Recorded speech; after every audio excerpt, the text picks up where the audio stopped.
Hello, I'm Essay, your AI essayist. Please note that all content, audio and video in this presentation are AI generated.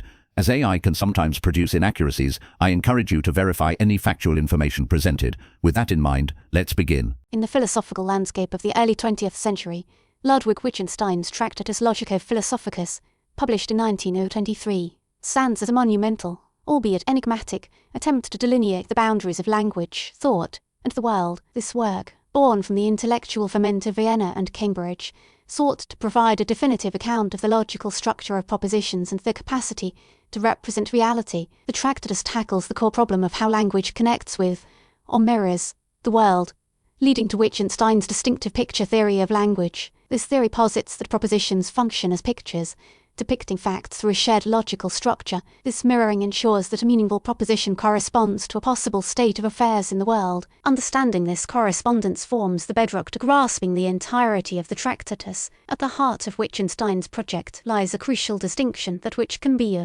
articulated within the bounds of logical language versus that which can only be demonstrated or shown. This distinction underpins the work's ambition to illuminate the constraints of language so as to resolve various philosophical conundrums. The Tractatus ventures with unwavering conviction that language's structure mirrors the structure of the world, resulting in meaningful propositions that align with potential facts. However, and perhaps controversially, propositions concerning ethics, aesthetics, and metaphysics, deemed incapable of pictorial representation, fall outside the domain of meaningful The Tractatus unfolds as a series of numbered propositions, arranged hierarchically to build upon one another axiomatically. Proposition 1, the world is all that is the case, establishes the foundation of Wittgenstein's ontology. Subsequent propositions, such as what is the case, the fact is the existence of atomic facts, introduce the concept of elementary propositions that depict these atomic facts. To illustrate, imagine a picture that represents a detailed scene. In the same vein, a proposition represents a fact, sharing a logical form that allows it to accurately depict reality. The proposition's words and structure relate specifically to the elements and arrangement of the fact it mirrors. The Tractatus advances the claim that the logical underpinning shared by language and reality is fundamental. Therefore, meaningful propositions must adhere to this structure. Propositions that violate this structure, such as those attempting to describe ethical or aesthetic values as objective properties of the world, are deemed nonsensical. Wittgenstein contends that these domains, while profoundly important, transcend the limits of what can be articulated meaningfully through language. The influence of Gottlob Frege's work on logic, particularly his concept of sense and reference, and Bertrand Russell's theory of descriptions, permeate Wittgenstein's approach. Frege's exploration of how language refers to objects and Russell's attempt to resolve issues arising from definite descriptions serve as notable precursors to Wittgenstein's unique picture theory. These works provided the intellectual scaffolding upon which Wittgenstein constructed his system, addressing the limitations he perceived in their approach. It is worthy to note, however, that the Tractatus did bring about critiques. One of the primary criticisms levelled against the picture theory of language revolves around its perceived oversimplification of complex propositions and its reliance on an atomistic worldview. Detractors argue that the theory fails to adequately explain how language functions in more abstract domains. Furthermore, it leans heavily on the notion of logically independent atomic facts. The Tractatus exerted a profound influence on the Vienna Circle and the development of logical positivism. Philosophers such as Rudolf Carnap and Moritz Schlick adopted Wittgenstein's verificationist criterion of meaning, the concept that a statement is meaningful only if it can be empirically verified. They saw the Tractatus as a blueprint for a scientific philosophy that rejected metaphysics and embraced logical analysis. Despite its initial influence, the Tractatus faced scrutiny and revision. Wittgenstein himself would later reject many of its core tenets in his later work, Philosophical Investigations. Nevertheless,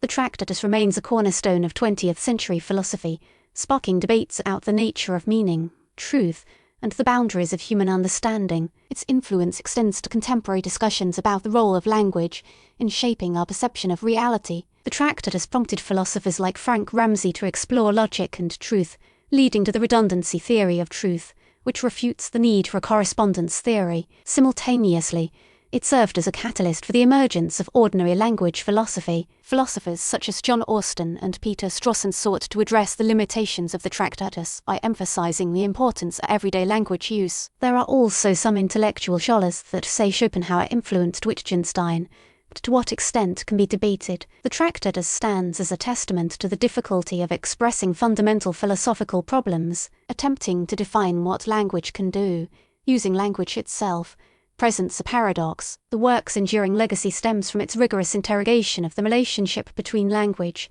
thought, and the world, cementing its place in shaping modern philosophy. It serves as a constant reminder of the limits of our ability to articulate the nature of reality. The logical architecture of the Tractatus Logico-Philosophicus unfolds through a hierarchical numbering system, reflecting Wittgenstein's intent to build a cohesive, interconnected philosophical edifice. Primary propositions, numbered 1 through 7, form the foundation. Subsequent propositions, denoted by decimal extensions, for example 1.1, 1.2, elaborate upon these foundational statements. The structure mirrors a logical derivation, where each lower-level proposition supposedly clarifies or supports the propositions above. The significance lies in Wittgenstein's belief that philosophy, when conducted correctly, functions as a rigorous symbolic system, similar to mathematics or logic. The arrangement is intended to mirror the very structure of reality, with each proposition reflecting a corresponding state of affect. Central to the Tractatus are propositions concerning logical form,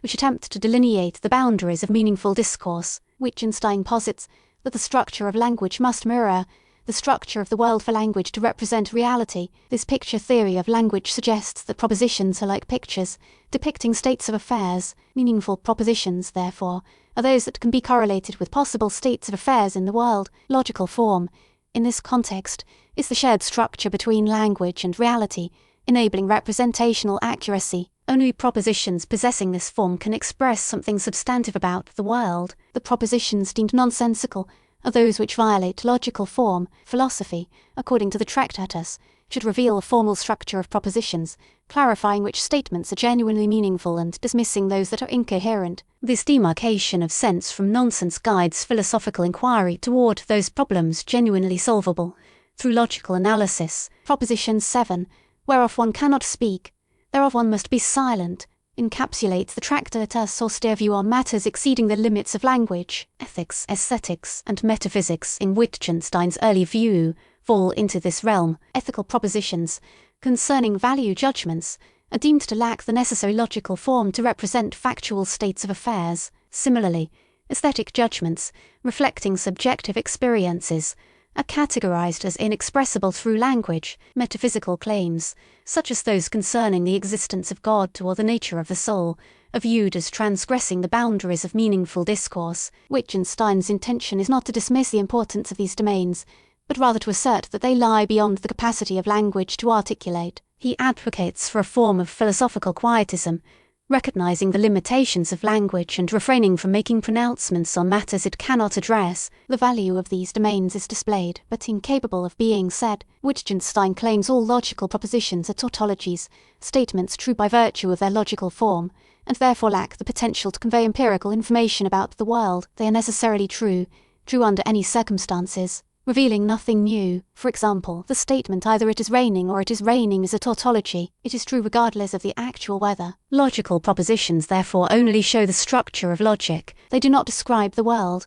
Their value resides in clarifying logical relationships and revealing the structure of thought, rather than offering insights into the nature of reality. The emphasis lies on the formal aspects of reasoning, distinguishing between logically valid inferences and those that are invalid. Concerning the self, the Tractatus posits that the self is a limit of the world, a boundary rather than a constituent element. The self, as subject of experience, encompasses the totality of one's experiences. Therefore, it cannot be located within. To speak of the self as an object within the world would require situating oneself outside of experience. Wittgenstein suggests that the self is akin to the eye which sees everything but cannot see itself. The self forms the framework through which the world is experienced. Attempting to define the self as an entity is to misunderstand its transcendental nature. The picture theory of language, while influential, faced stringent criticisms. A significant objection concerns its difficulty in accounting for complex propositions. The theory struggles to explain how propositions involving generality, modality,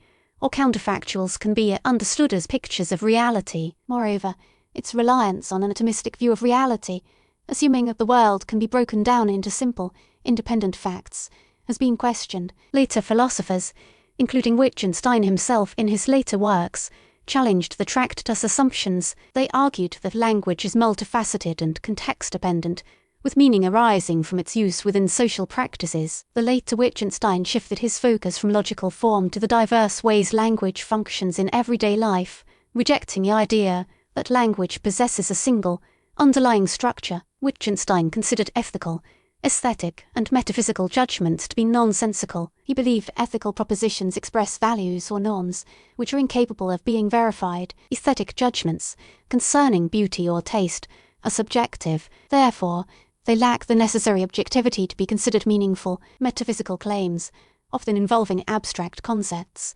exceed the limits of empirical verification. All of these fail to meet the criteria for meaningfulness. Wittgenstein's stance underscores his commitment to logical positivism. He believed that the only legitimate form of inquiry is that which can be empirically verified. The ladder metaphor, employed near the end of the Tractatus, acknowledges the paradoxical nature of the work itself. By using the ladder metaphor, the work is a ladder that is climbed to see the grander purpose of life. Once it is climbed, it is to be kicked away. Wittgenstein suggests that the propositions within the Tractatus, while initially helpful in illuminating the structure of language and reality, reveal themselves to be ultimately nonsensical. The aim is to transcend the limitations of language, recognizing that true understanding lies beyond what can be said. The ladder of the Tractatus is the one to kick away. The goal is not to provide a definitive account of reality. The goal is to guide the reader toward a deeper appreciation of its inexpressible aspects. The Tractatus has exerted a lasting influence on philosophy of language, metaphysics, and ethics. Its emphasis on logical analysis shaped the development of analytic philosophy. Its exploration of the limits of language continues to resonate in contemporary debates about the nature of meaning and truth. The Tractatus inspired Frank Ramsey to explore logic and truth. It led to the development of the redundancy theory of truth, which refutes the need for correspondence theory. Simultaneously, it served as a catalyst for the emergence of ordinary language philosophy. Philosophers sought to address the limitations of the Tractatus by emphasizing the importance of everyday language use. The Tractatus stands as a testament to the difficulty of expressing fundamental philosophical problems. Attempting to define what language can do, using language itself, presents a paradox. The work's enduring legacy stems from its rigorous interrogation of the relationship between language, thought, and the world. It serves as a constant reminder of the limits of our ability to articulate the nature of reality. We really appreciate you tuning into this AI-powered presentation. Our goal is to push the boundaries of AI in content creation, and your input is invaluable. If there's a particular subject you'd like to see us tackle next, or if you have suggestions on how we could fine-tune our AI's creative prompts, please don't hesitate to leave your ideas in the comments section. We're excited to bring you more unique content very soon.